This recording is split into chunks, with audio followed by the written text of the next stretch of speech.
Right? So beautiful.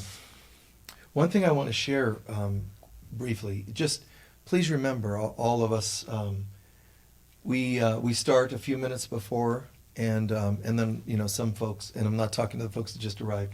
The folks will be arriving as we're still in service.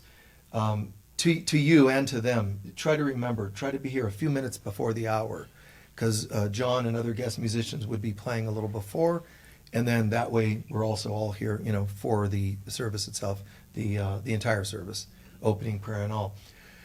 So, what are we talking about today? But something off of the reading this morning, the sacred reading. And I was going to say, it's interesting, I almost said it's something that the music triggered for me to talk about, but there's no lyrics, so it just adds to the frequency, doesn't it? So today, this is about our identity. It's an interesting thing because human beings have conversations as though they matter. As though those conversations mean anything. Everybody sits around talking opinions. I don't care if it's politics or even factual sciences. They're nothing but opinions. There's really nothing on earth that can compare to who we really are. Nothing. Oh, well, what about the birth of my child? Nothing compares. When people have had near-death experiences, there's individuals that go, I love more than anything in the world. I love my children. They have a near-death experience. They're standing in this light of perfect peace and love. They're like, what children? I mean, think about it. Think about it. Almost every time they say, can I stay? Yeah, what about your kids? What kids?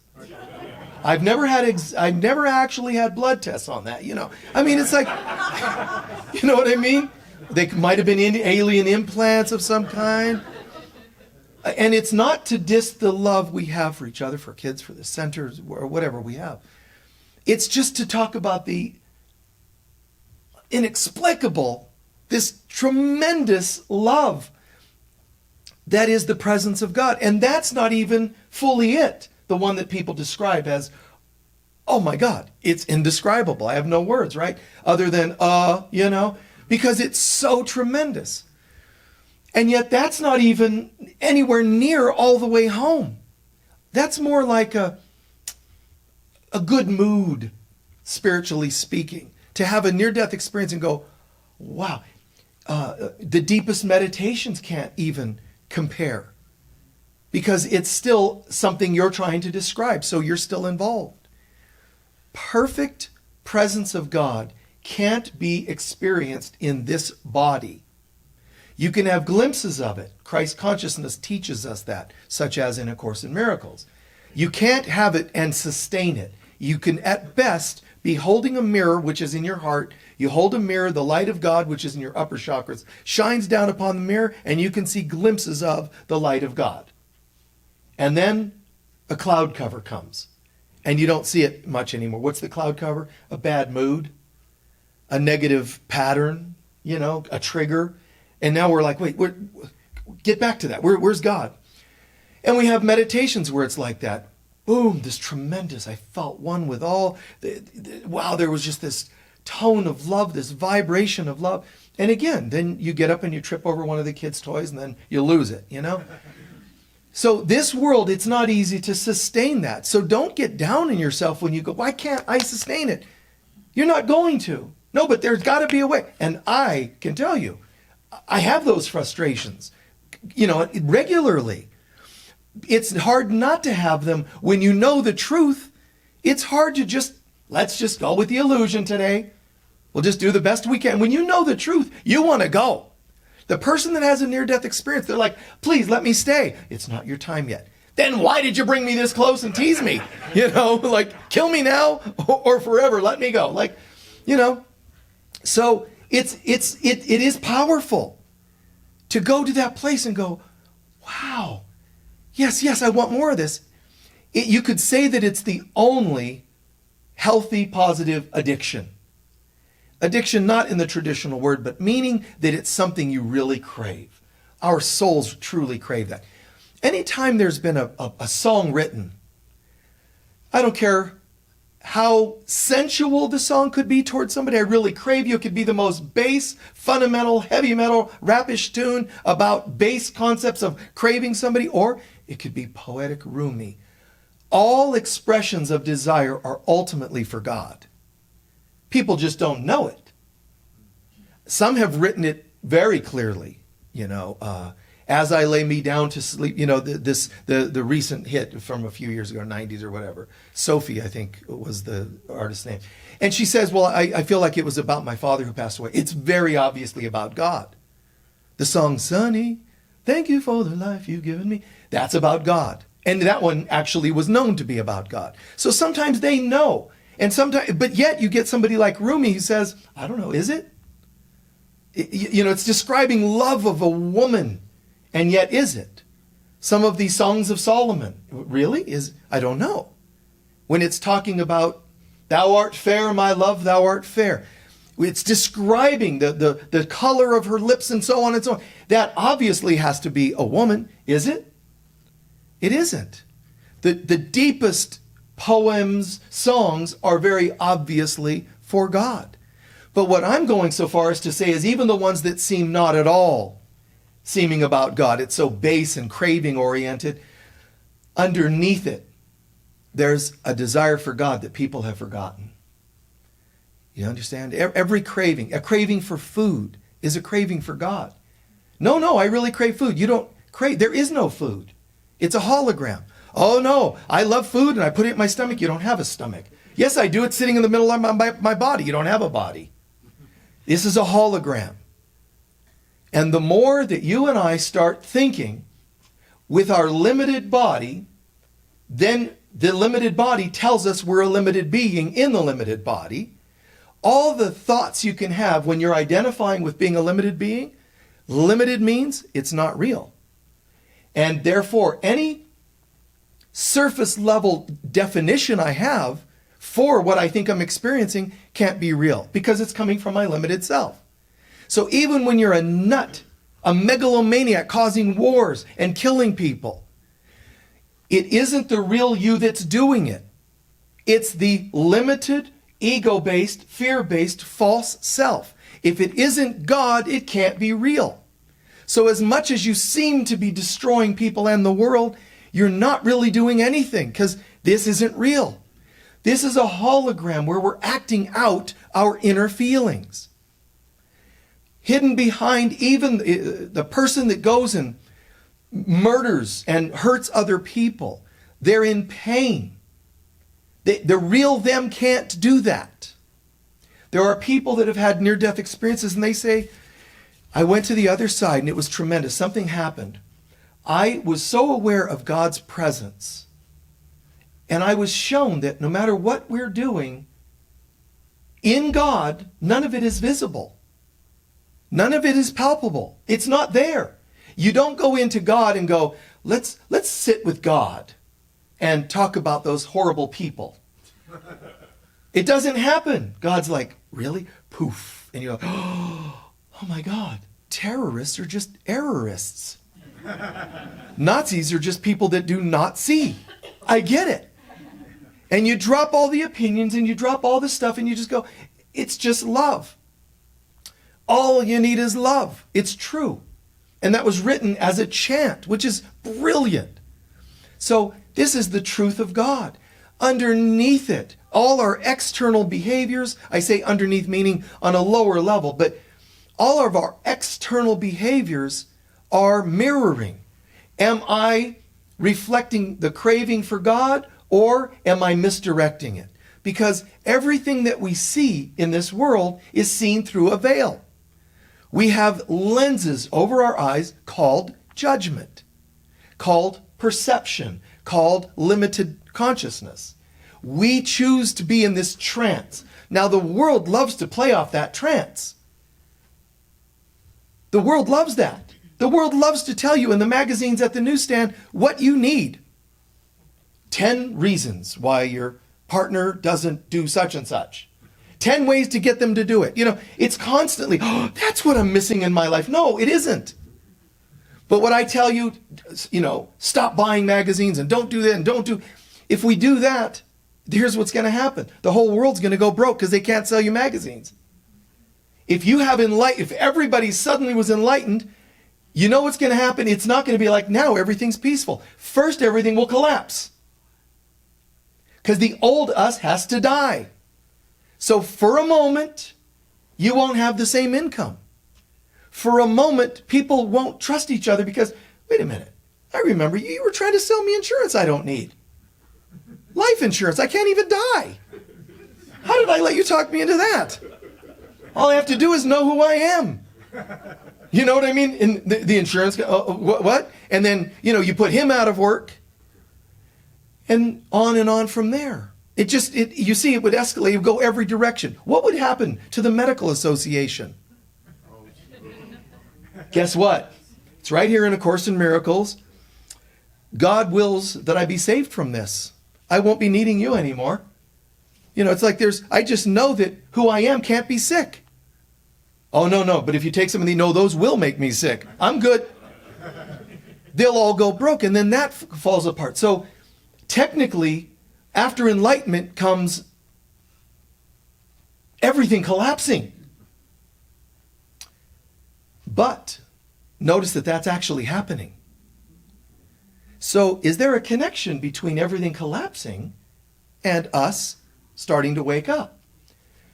But it doesn't for everybody look like people waking up. That would just be glorious because then everybody would go, wow, this waking up is waking up. So I guess we'll just keep riding this and we'll be done. No. The waking up, it's kind of like having had Novocaine. It wears off and there's pain now. So as this trance is wearing off, it's going to be a little uncomfortable for some people.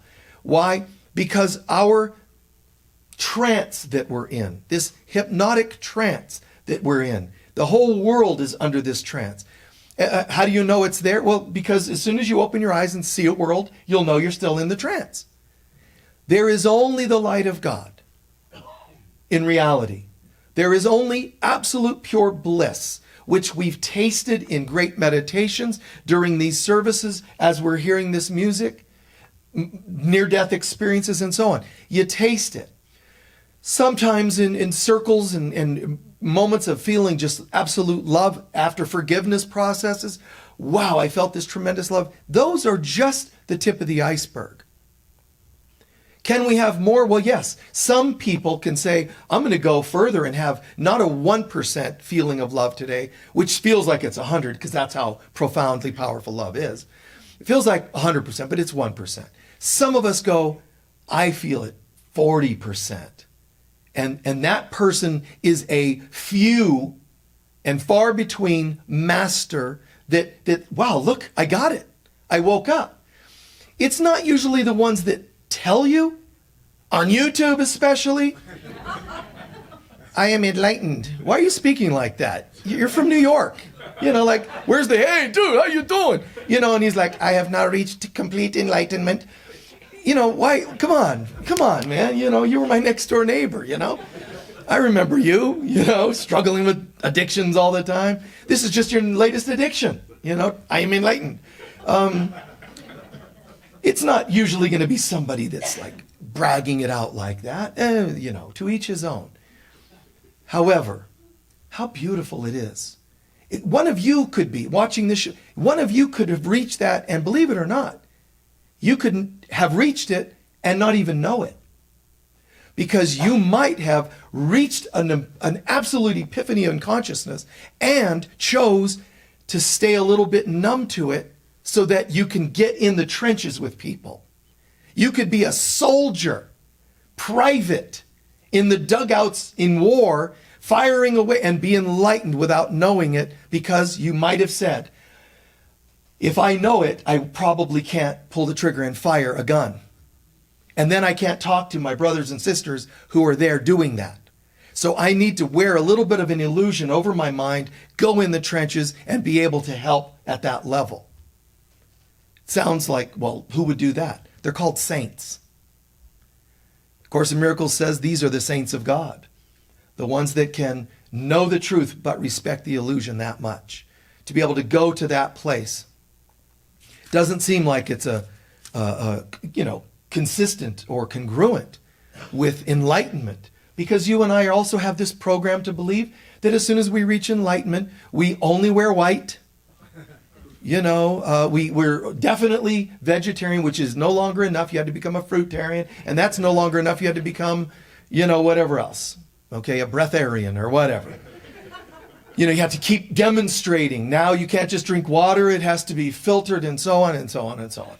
I remember it was, I think, in the 50s, there was this master from the Far East, and he was asked to go on a tour to the United States. Here he had been totally, pure foods, pure waters and whatever. And after he came to the States, shortly after, he died. He got sick and died because of the foods. So I believe McDonald's raises your immunity to disease. Have some fries every day, and you're doing homeopathic poison so that... No, I'm kidding. You don't have to do that, I'm just saying. Seriously, right? So imagine we are holy children of God. I'm not going to just say we're holy children of God. Soak that in for a moment. We are God's holy children. We are God's holy creations. Holy. And on Christmas, holy, holy, holy, we sing and we think of Jesus because he's holy, and how sacred and how holy the infant was, the baby was. Wow. And just imagine it. Angels, it's a stable. It was a cave where they kept animals, but still the animals just didn't smell. It was a holy experience. Now, there's frankincense, myrrh, and we're like, oh, frankincense, myrrh, this stuff is carted around, country after country. You have dirt, you have dust. But still, we all know that there's this holy experience despite the look. Despite the woman, she wasn't taken to a birth center where they did a water birth on Jesus. Holy came from consciousness, not from the outside setting, right? Clearly, you have to bring it. Bring your own holiness. Try that at parties, okay? Instead of your own beer. Bring your own holiness. So Mary, Joseph, and so on, the angels, they brought it despite the external circumstances. No room at the inn. Oh, but you don't know who this is. This is a holy lama from somewhere. Oh, then let him in. No, they were turned away. There was too much partying going on in that inn, and they were like, no, people are partying everywhere at that time of the year, and pushed him away. They were turned away from safety externally, but they were protected in every other way. And it manifested as much as it's just a hewn out cave that's used for animals, they were still safe. You and I are safe wherever we go. We just don't know it as much anymore. Who you are keeps you safe. What human beings have done is learn to say, I am, and many, many self-help groups will teach you this. Let's all affirm, I am the sum total of my experience. And everybody go, yes. And we hold hands, I am the sum total of my experience. So all of my experiences have brought me and made me the person I am today. Don't say that. It's not true, but also it's crazy. It's destructive. I needed to go through abuses so that I could become the man I am today. No, you didn't. Well, yes, see, by going through abuses as a child, it taught me not to abuse my children. You're telling me you couldn't have figured that out on your own? Stop affirming negative, limited statements and belief systems. You are not the sum total of your genetics. You seem to be. I'll give you that. You seem to have what, mom's nose, dad's hair, or whatever. You seem to. But why would you want to continue to identify with what seems to be rather than what is? Imagine if we walked around and instead of saying, you got your mother's eyes, what if you said, you have God's eyes? Oh, I totally see it. Yep. Oh, you totally God. Yep. You totally have the divine father and mother's genetics right there, spiritual genetics. That's how it can be. Isn't it so? Right? That's who we are. And yet we have decided I'm going to go ahead and run on that limited being program. That doesn't make any sense. But there's waves of this hypnosis. You're a limited being. But I'm not. You're a limited being. I don't think so. You're a limited being. I think I'm kind of limited. You're a limited being. I'm totally limited. I just kept taking the poison, and now we walk around in this trance. We did this to ourselves. The world also added to it. But we also allowed it. I'm not saying we're bad for allowing it. It's hard not to allow it in this world when it's constant programming.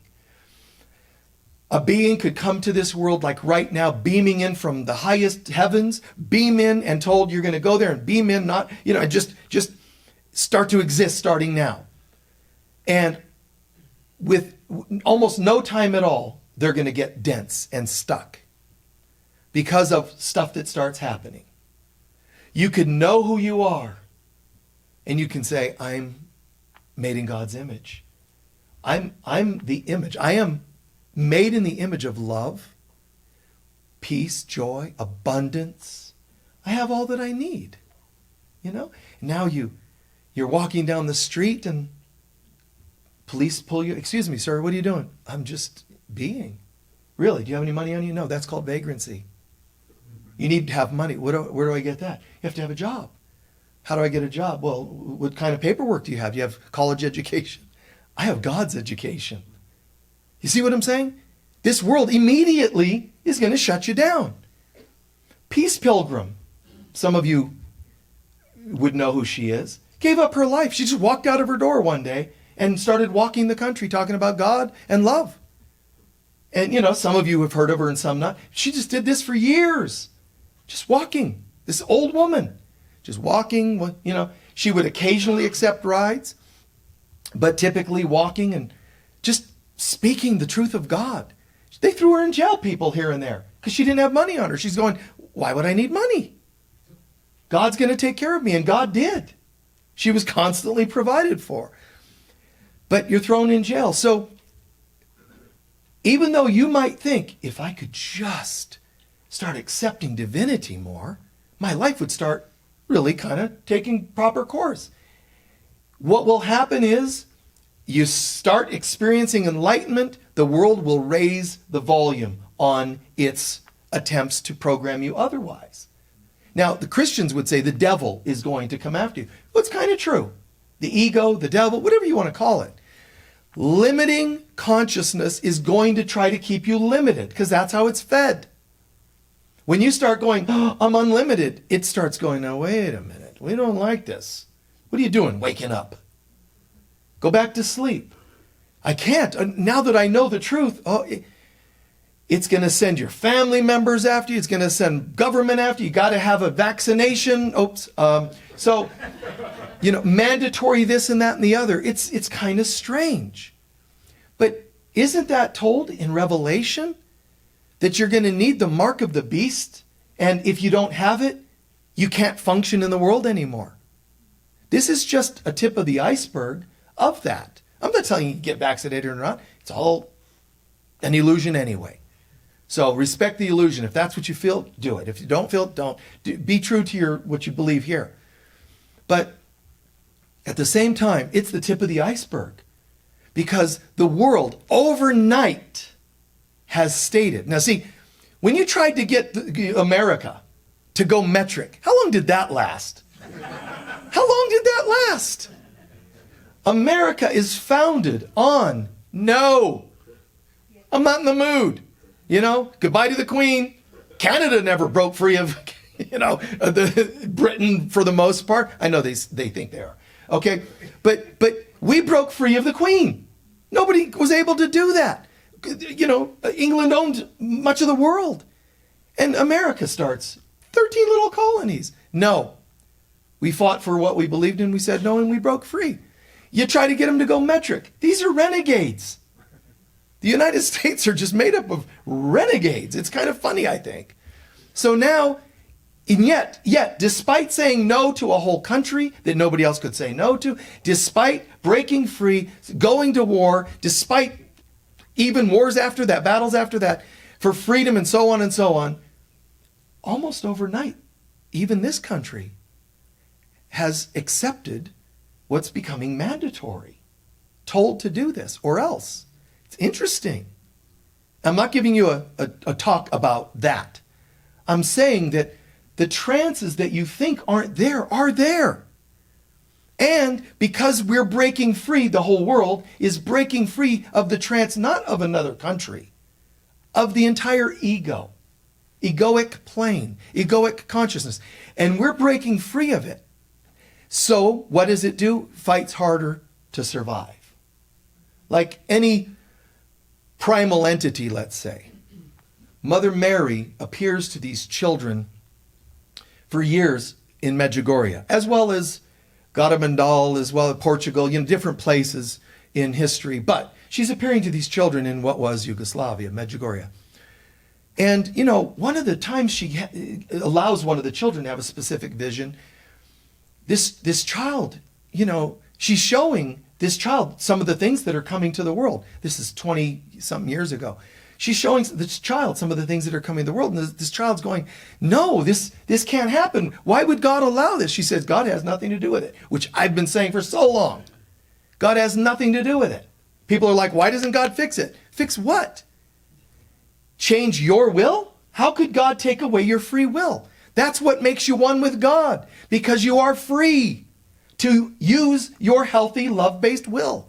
When you're not coming from a loving place, you're not actually using free will. You're part of the trance. You're being controlled. So free will does not mean acting like a jerk. Well, I have free will. I can do what I want. You're not even in your free will. You're in your ego. When you're fighting that way, when you're coming from such a negative fighting kind of a place, you're not your real self. Free will can only be free if it's love-based. So Mary is telling the child, this is people's free will. This is what they're choosing. And she says, I can't believe that this is going to get even worse. This is, again, many years ago. And Mother Mary said, let me explain to you that, and I know it might be hard for you, she said to this child, but there is an evil force. And here's the good news and bad news. Now, in reality, the evil force is just ego that we start the engine on and set it on automatic pilot. It's not like something that actually has a force against us. It's us allowing ourselves to not have any force, no power, no connectedness. So she says to the child, there is an evil. But I want you to know that it is now losing power. Now, to hear Mother Mary, the absolute true Mother Mary coming through, telling these children tangibly with words, there is an evil, but it's losing power now. That should encourage us, guys. Oh my God, we have evidence that it's losing power. Then she says the bad news is it's now going to start fighting harder to keep that power. Oh. So what should you do? Hate and fight it? No. See it for what it is. How do I fight it? Another country? Do I start another war? For goodness sake? No. If it's losing power because of our practicing greater love and forgiveness, I think we should just keep doing that. It's already happening. So I call that God's divine plan. It's God's divine plan, and we're all part of that divine plan. However, if she said this about the world and ego, evil, and that it's fighting harder to keep control, you and I can go, that's right, and the government and conspiracy. Why don't you just go here first? Just start here. Make it simpler. How is that happening in me? How am I improving my life, and how is my ego trying to fight harder to keep it from happening? Right? And you'll start to see, if you're honest with it, oh yeah, okay. I've been getting triggered lately more. I've been allowing this to happen more. Addiction's kind of trying to get a hold on me, or whatever it is. Just look at how it's happening in you. If you see that you're continuing to rise in consciousness and that you seem to be feeling an immunity to it, own that and give thanks for that, because that's fantastic. If you find that, oops, slipped a little here and there, see it, own it, surrender it to God, forgive yourself, and let's go again. That old saying, onward Christian soldiers. The saying from the Middle East that there's a jihad, a holy war coming to the world. If you look it up in Buddhism, in Islam, in Christianity, all the real teachers of these topics and the books themselves tell you it's an internal war, not an external war.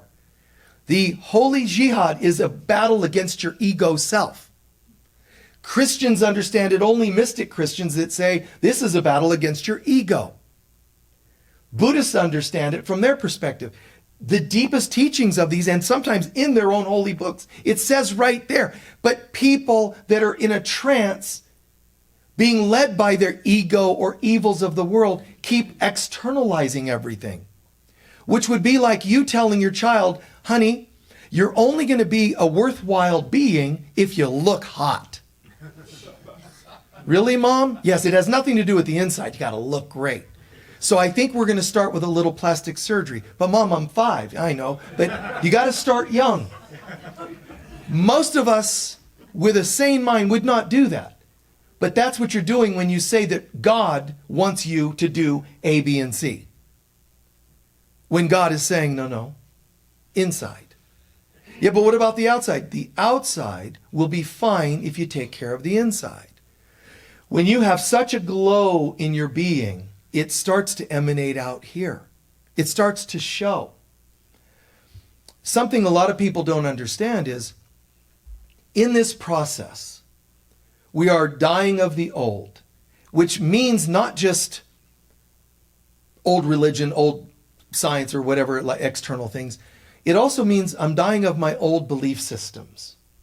But is that the end of the story? No, you're supposed to also, of course, birth new consciousness, new belief systems, obviously. What's going to happen is human beings have forgotten soul. I don't know how to listen to my heart. This is where the soul is located. The body is the lower 3 chakras, not bad, not evil. The body is only doing what my belief systems tell it to do. If in my beliefs I'm a limited being, I'm going to try to make sure my body looks better so that I can make up for what I lack in here. If I don't know how lovable I am, I've got to compensate. If I don't know how lovable I am, I'm going to keep giving my body out. I'm going to go into addiction. I'm going to compensate. If I don't know who I am in soul, there's going to have to be some compensation, or else I'm going to collapse. If I don't know how to compensate for what I'm missing in here, I'm going to tend towards depression. If I overly try to make up for it, you're going to have anxiety. You're going to have compulsiveness. So I don't want to lose sight of this, because then I swing right or swing left. Let me get back to soul. No, I don't agree with you, Michael. I'm only depressed because I'm trying to find my soulmate. You're still compensating. I'm trying to find my soul's purpose. You're still compensating. Everything we do, this is why Buddha had said, this world is futile. Why did he say that? You know, I always joke about it and say he's just not a motivational speaker, obviously. You know, life is but worthless, you know. You have no reason to live. You know, like, Buddha, come on, man. We're looking for some, stimulating kind of conversation here. It's like life is but a dream. So he's telling us life is suffering. And then whether that's Jesus or Buddha or any great teacher, their disciples, their followers start going, oh, so we have to get into stoicism and depression so that we can show. You can tell by looking at me that I'm a student of Buddha. I suffer all the time. I show that, no wealth. I let my body go and just, that's not what they told you. Buddha says, if you look good, use it to bring people to enlightenment. If you've got great speech, use it. If you have money, whatever you have, don't be ashamed of it. Use it for the greater good. But religions are saying it differently. It's all bad. It's all shameful. It is what I decided in my heart that it is. So one day, instead of fighting your body and chastity and fasting and so on, to try to become more soul-oriented, that doesn't work. Or it's nearly impossible to work. Because the body can't take you home. If it can, why aren't you home? Everybody's body oriented. How come eating Wheaties didn't take you home? How come eating with no GMOs or whatever you call these things in your food, how come it didn't take you home? Go find something at your granola store that says guaranteed enlightenment. Show me it. I want to watch. This has no pesticides. Boom, wow. Show that. Prove that to me. Because even if it could work, the cost of it's going to kill you. Oh, look, a drink, $50. Okay, let me try that. That's not going to work. Here, your heart is what brings you home. Because this is where our belief systems are. If I believe I am separate from God, my body will reflect it. My life will reflect it. If I believe I'm one with God, my life will reflect it. That's how this works. It's that simple. As Edgar Cayce puts it, spirit is the source, heart, the higher mind is the builder, the decider, and the rest is just the result. And A Course in Miracles says it almost verbatim. This is the source of who you are. This is where you decide whether that's true or not, and this is the result of this decision. I've got to get in touch with my soul, not just my body. Go get a massage. Go to the dentist. Do things of the physical body. Go have a sauna. But when you're there, bring your heart too. What's happening while you're getting that massage? Negative stuff, process it, heal it, release it right in here. Release it. Do heart and soul level healing. Release it. It could be the simplest thing. Well, I'm just getting a pedicure. I mean, what does it mean to you? Wow, I'm allowing myself to receive some nurturance. See, there's meaning. Go to the soul and say, what is this about? Instead of just, got more calls to make. You keep polishing my nails, make sure they look good, or you'll do it over. Instead of some really harsh, cold experience of life. You could go have an ice cream cone. And it could be an enlightening experience. Because I could say, God, I've been trying to look so skinny for so many years, I never allowed ice cream. I forgot how good it tastes. And just enjoy. I'm allowing myself to be alive. Sensual things, fun things, childlike things. Being fully alive is taking you closer to your soul. But the soul went, but I've heard. And starts shutting down the things of the body. And therefore, we lived in hell. Because hell is constriction. Heaven is expansion. When I judged myself, I was living in hell. When I judged others, I was living in hell. I'm just not interested in that anymore, we can all say. I'm not interested. Do you know that you've never had an opinion that was accurate? So why have them? I don't care what you think the opinion was that was right. This religion's right, that one's wrong. You're wrong. Well, no, there's some things, Michael, you have to admit. Like Second World War, everybody knows that we were fighting on this good guy side. Really?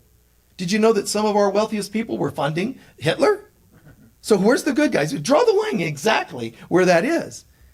We had the good guy soldiers. Some of them enjoyed killing other people. And some of them didn't. See, it's mixed. It's all, and I think it's a funny way to put it, a mixed bag of nuts in this world. It's not what you think it is. It's never clean. It's never certain. Only God is. So, you're shooting for God all the way home. But that's not soul. That's called spirit. I am made in God's image. That's capital S, spirit. I am pure spirit that God created. Then the sparks of God burst off of the original flame and shot through the universe, little embers of light. That's you and me. And those are called souls. Spirit is this. Souls are like this. Bodies are when they landed and zipped up a body. When they die, the fire goes out, the flame goes out, the heat goes out in the ember, and that what was in there, the soul, simply changes bodies. So we've forgotten who we are, that fire, and go back to the fire, to the source. We've allowed ourselves to think that we're the coal that burns out every so often, and I got to put on another one. Let me take the piece of wood and put it back in the fire for a moment, and then put it back out. That's called reincarnation. But ultimately, we think we're this one. We think we're just bodies. with occasional good days. And that's all you can hope for, is to have occasional good days. Some people thought that meant work, and if you're lucky to even have a job, get retirement too. Make sure it has benefits. That's the most you can hope for. And if you're lucky, have a partner and some kids. Some people thought that was a good idea. So that's this life, and then you die and you just do it again. And you think that's a good idea, but they come back as your parents, those kids, and then it doesn't feel like a good idea. So, this is kind of weird. One day, when you think you reach enlightenment, like the Buddha, for example, what you really did is not get here. You went from here back to soul. And you went, oh my God, I got it. What is it? I woke up. Are you completely home? He says, no, I'm just awake. You realize the wheel of illusion that runs between these two spots, soul, body, the wheel of illusion that keeps taking you down into the world of humanity, limited consciousness. It keeps sucking you back down to have you work on more and more stuff. In this, you don't have any stuff. Some people think soul doesn't have stuff. Soul is the memory of the stuff you experienced here. It's also got the memory of God. So it's your heart that hears both stories. Like in Buddha, you see a lot of statues of Buddha, one hand up, one hand down. It's like I'm between worlds. I know the truth, but I'm respecting the illusion. He still died. They go, Buddha, if you're enlightened, how can you die? He opens his robe and he points to his body. Because I'm still here. You see? It's like, I understand this is the game we're playing for now. So you and I should not be judging ourselves when we go, ow. Well, what do you mean, ow? Aren't you spiritual? How come that hurt? Well, because you drove your car over my foot. It hurt. I thought you were all enlightened. I thought you were ascending. Why did that hurt? Because I'm still in the illusion. I still have these limited beliefs. Don't judge yourself for it. Don't judge yourself for needing a vaccine. If that's what you want to do, get it and be okay with it. Be okay. Whether you get chemo or not chemo for cancer. It's okay. The test is not whether you survive the cancer. The test is if you're at peace with it one way or the other. You're only supposed to be focusing on the peace. Stuff is going to happen while you're in this world. And you're supposed to say, but the truth of the matter is, I am unaffected. Deep in my God self, I'm unaffected. So my human self, even if I reach enlightenment, all it means, I'm still here. But all it means is this doesn't have the effect it used to have on me. This doesn't control me. So I can die and at peace. And I can go into battle. Oh no, there's an exception, some people would say. Put an exception, and you're putting an exception in your being. There's categories where I cannot believe in enlightenment. You want to exclude somebody? Well, we know that certain kinds of people are not enlightened, really. That's kind of weird. You just left out your arm. You just left out one of your organs. Is that how you want to? I believe in God. I believe in oneness. Yep. Love. All you need is love, except here. Except there. You can't segment. So when we put that on other people, we're putting it on ourselves. So why? Just drop the opinions. They're wrong anyway. Why have them? Why go, I got opinions that are right? They're not. They were formed with your head, which was formed from your past. And the past isn't now, therefore it isn't real. And therefore your decisions, opinions are not real. Let them go. I don't know. What do you think about that? I don't know. What do you mean you don't know? Well, everybody knows that. You should know that because everybody agrees. I don't know. And practicing that is strange. In the New Age movement, everything's supposed to be about, I am God. I'm amazing, in that sense. I am God. I'm a co-creator of my reality. And everybody's into that. And then A Course in Miracles comes out. And you say, I don't know anything. What a weird book. How is this going to help me? I feel like this is taking me down several notches. I was just into the, I am all that is. I'm amazing. No, you can't. Because you're still talking from the you that thinks you're you. You have to dismantle the old self. I don't know. I don't know. I don't know. When you do that sincerely enough, consistently enough, you've parted the sea so that spirit can know. And now I know. I get it. I'm awake and I'm seeing more clearly. You have to let go of what you think you know before you truly know, because the divine does know, the human does not know. My heart is sitting between the two in a sort of a battle, trying to decide which one to listen to. That's why you'll hear in the Old Testament and in the Torah, choose whom ye will serve, God or manna, reality or illusion, because you have these two talking to you. Technically, this one waits in silence. This one keeps talking because it knows it'll keep your attention that way.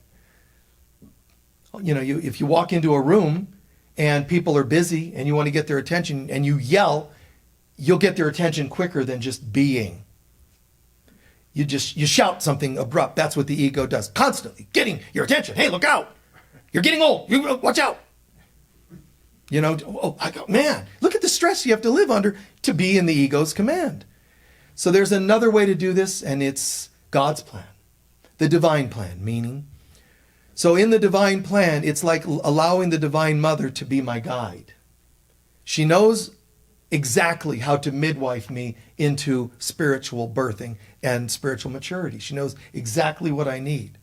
Well, now I've been on the path a long time. I don't really need the Holy Spirit of God. I don't need God. I read a lot of books. Really. And most of us still don't like you. So something's weird, you know? Like something's still weird. You still, do this and this kind of addiction kind of, well, I don't judge it.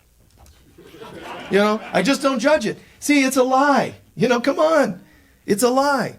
You have restraining orders against you and something's wrong here. It's called denial, right? Not a river in Egypt. All right. So there's this place of I get it now. A die of the old self.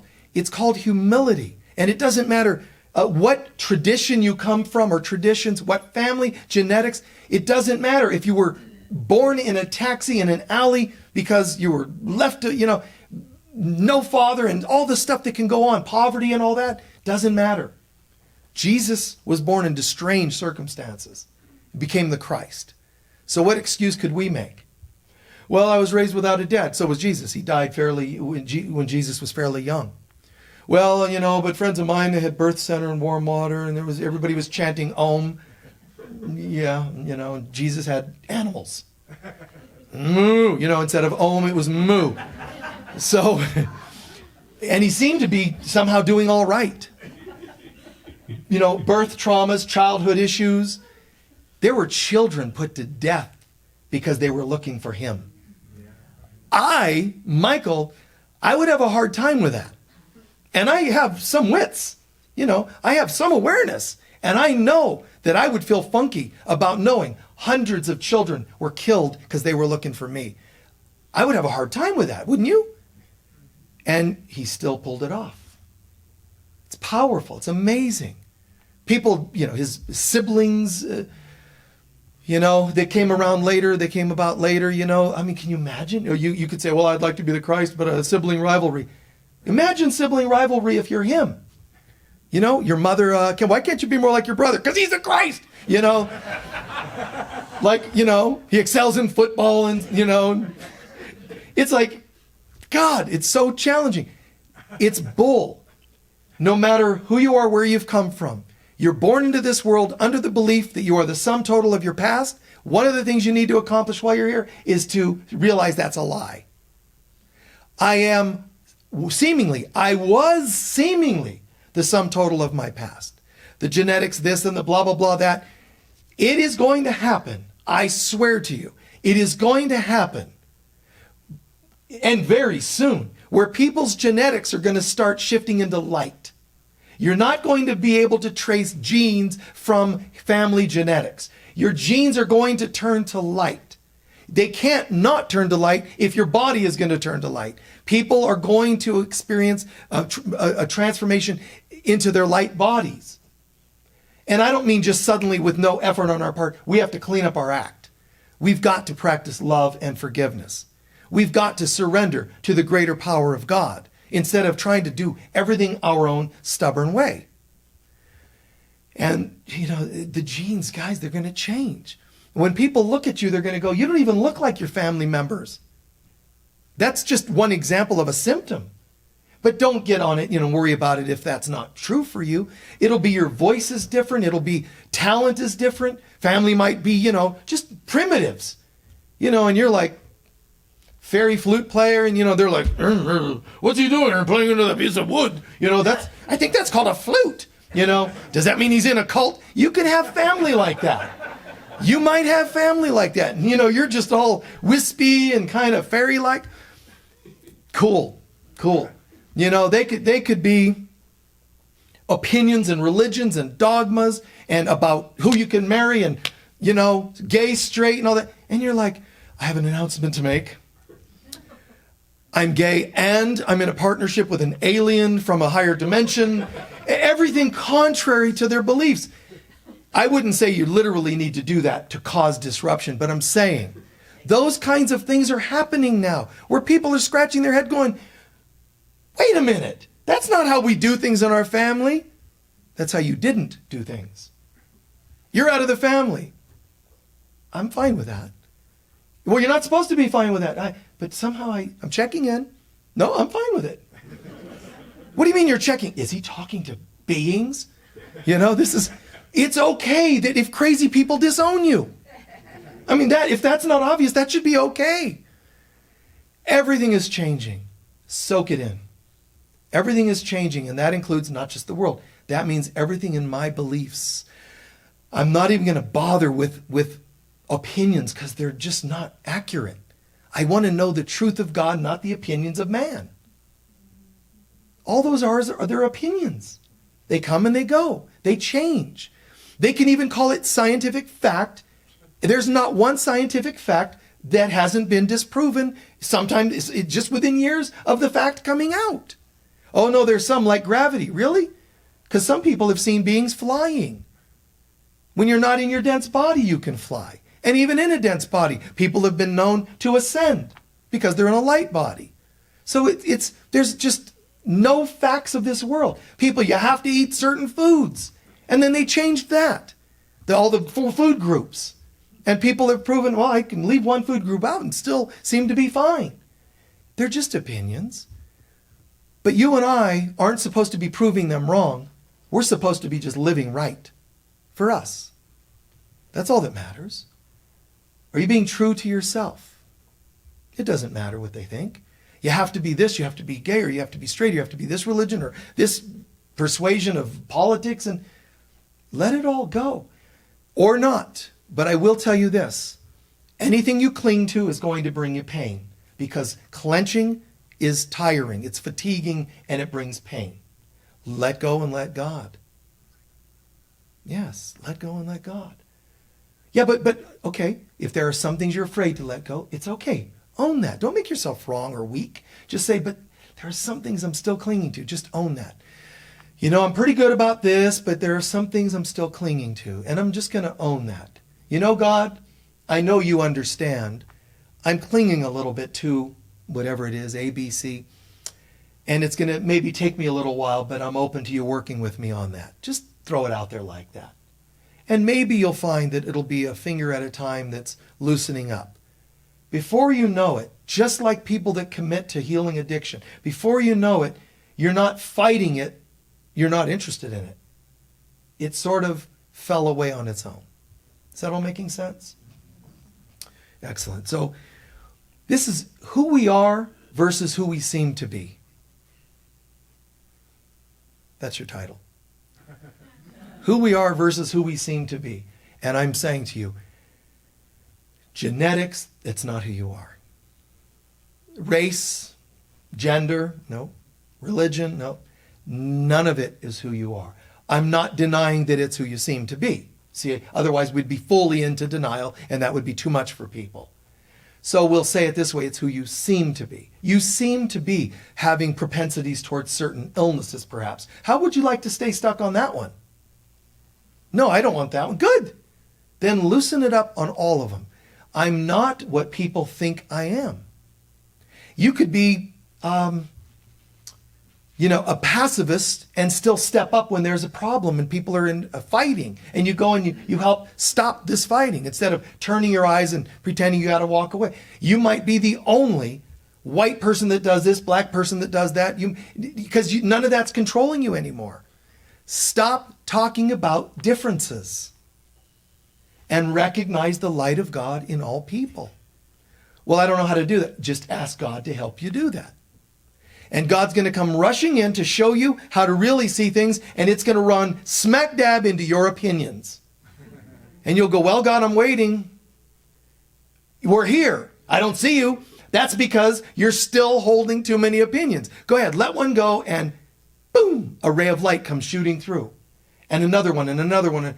The more I drop my old self, the more I see things exactly as God sees them. Let's take a moment to center in, to integrate all this.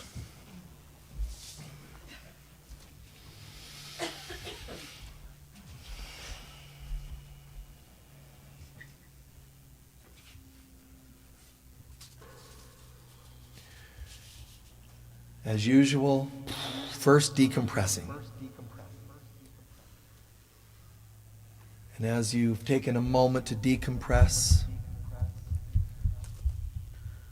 start contemplating, meditating on what you heard today that made the most sense.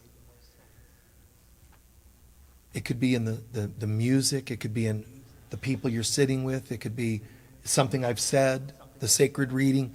What did you hear that felt good or right for you? Breathe that in. Anything that didn't feel right for you, just let it pass. Tune in to what felt right and own that.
Breath in, decompressing.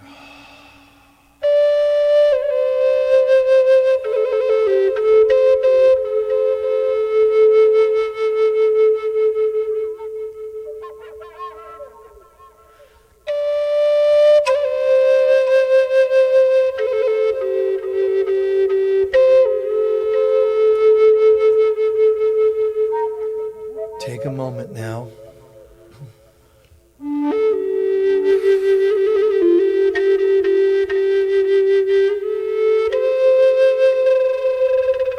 Let Spirit guide you.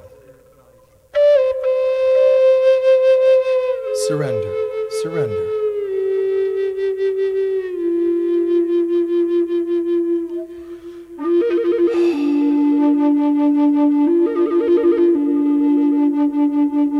Allow into your mind an image of anyone that you believe has in any way negatively affected your life,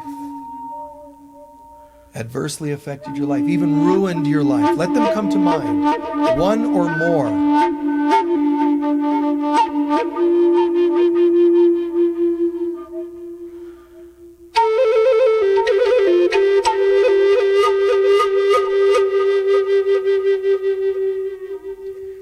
Think about anyone that's ever limited you,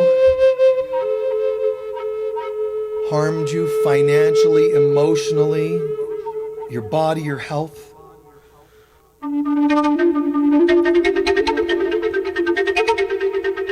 Did they limit you in genetics? Did they limit you in any way?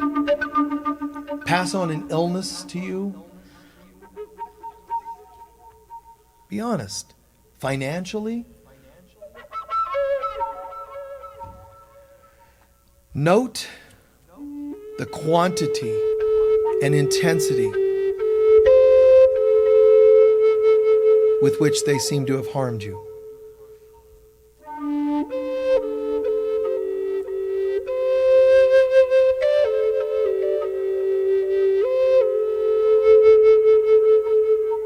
And soak this idea in for a moment.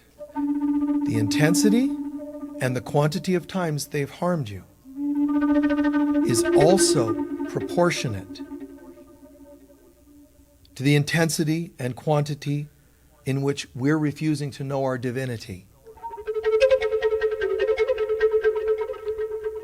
Just imagine, make believe that we can wrap our minds around that idea. The effect of them is proportionate to how much we're willing to let that happen. And if I'm willing to let that happen, I can't be knowing my divinity. Which means, if I'm allowing the effects, I'm allowing to forego my divinity.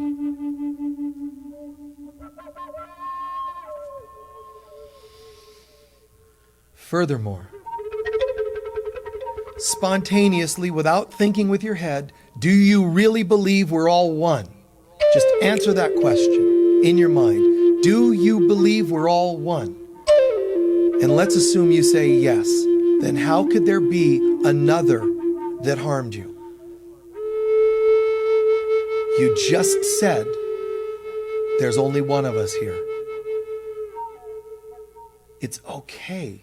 We don't have to defend that. It doesn't mean we're wrong or bad. But we're becoming so enlightened, we no longer choose to believe that the fragmented pieces out there of good people and bad people are actually other than my goodness and badness. They're reflecting mine. Peace to you all. Peace to all images. I retire all people that seem to have been my good that I pushed out of myself so I could see it in someone else instead of in me. Peace be to you who represented naughty behaviors, hurtful behaviors, selfish behaviors. You're parts of me. It doesn't mean I'm literally like that, but at the very least, I'm willing to forego my divinity and let that have some sort of power over me. Not today.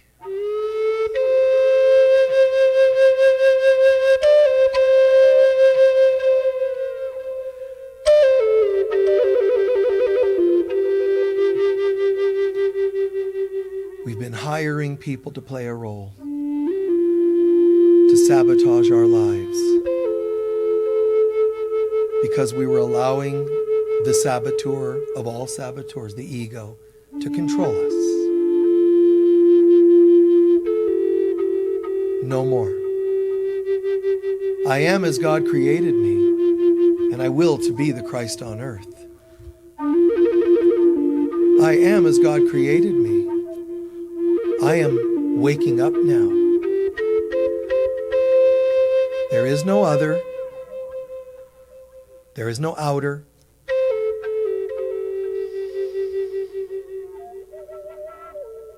For the last half minute, I am as God created me. And then what does it mean? Just say those words and let the blank get filled in. I am as God created me, therefore I am. And hear it. Do that a few times.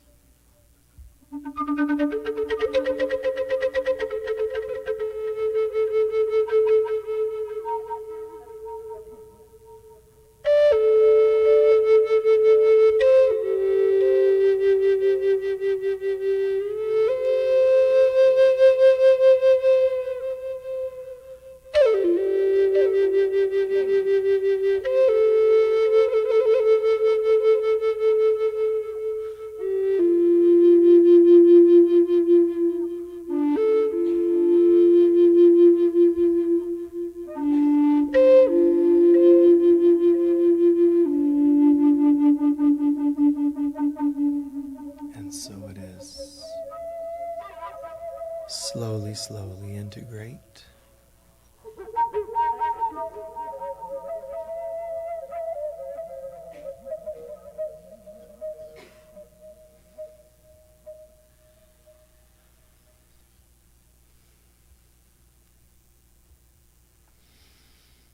Thank you.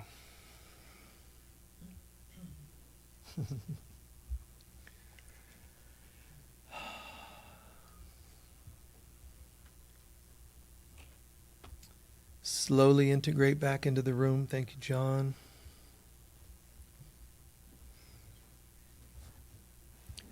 I really love what we're all sharing in spirit, the willingness to wake up, not one, but all of us collectively. It's beautiful. It's beautiful that we don't just have like a preaching kind of an experience.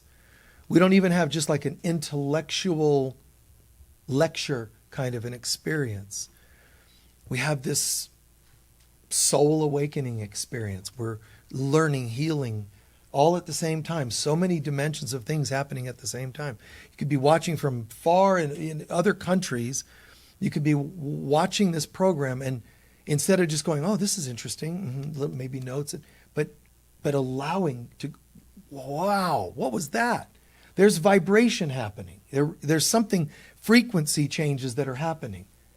That's conscious to me and sometimes not conscious to me. But there's something really, really powerful happening.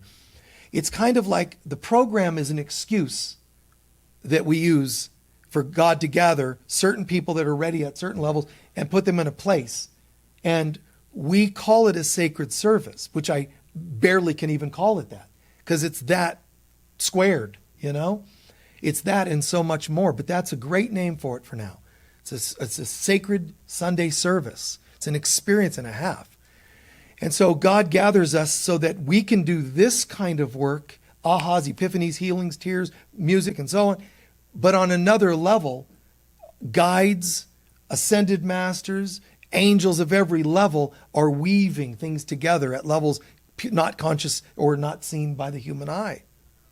Some of you see that. Some of you feel that. Some of you have those moments where I saw something, I've never seen that before. And that's beautiful. I love it. And those are just tips of the iceberg. It's going to, as the veil's thin, it's going to be more and more. What matters is not the special effects you start to see.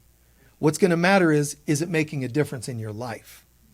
And that's what I really love hearing, people posting online that I don't do this as much as I used to, and I'm really different. I don't react the way I used to. And you will still have days when you react. And you might think, my God, I've not made any progress. Is that the voice of God or the ego? It's all you have to ask yourself. And if you still don't know, remember I've said this many times, is that the voice of God or the ego? And I still can't tell the difference. Try this. Is that what I would say to a child? And if it isn't, it's probably not coming from God. Right? Simple criteria. Just appealing to your decency, and it'll work to help you know that can't be God's voice. So then why did I react so much? Because you did. What should I do? Apologize and make amends if you can. Just step up and own it and shift it. You're going to have a bad day. You're going to have a bad moment. You'll slip. Well, not anymore because I read this certain book. No, you'll slip. Probably on the book.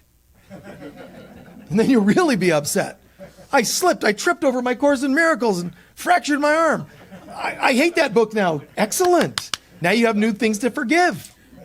You know, crack the book open while you're laying there, waiting for the paramedics. You know, keep doing your work no matter what. Thank you for being with us today, online and present here. Let's please stand for our closing prayer. We're going to go right into a chaplain meeting. Those of you who are chaplains in the room, just head into that room over there, the meeting room, and the people online will see you there. Gratitude, soaking in what we got from this. Gratitude. The light of God surrounds us. The love of God enfolds us. The power of God protects us. And the presence of God watches over us. Wherever we are, God is, I am, we are, and so it is. Peace be with you all. Thank you for being with us. And I want to mention, last week we talked about the Divine Mother. This is the book I was recommending, and we now have another batch of them in the bookstore. It's Mother Mary and the Undoing Process. So check that out. You can get them online as well. Check that out. And remember, the bookstore is open and we have the chaplain meeting, okay? God bless. Bye-bye.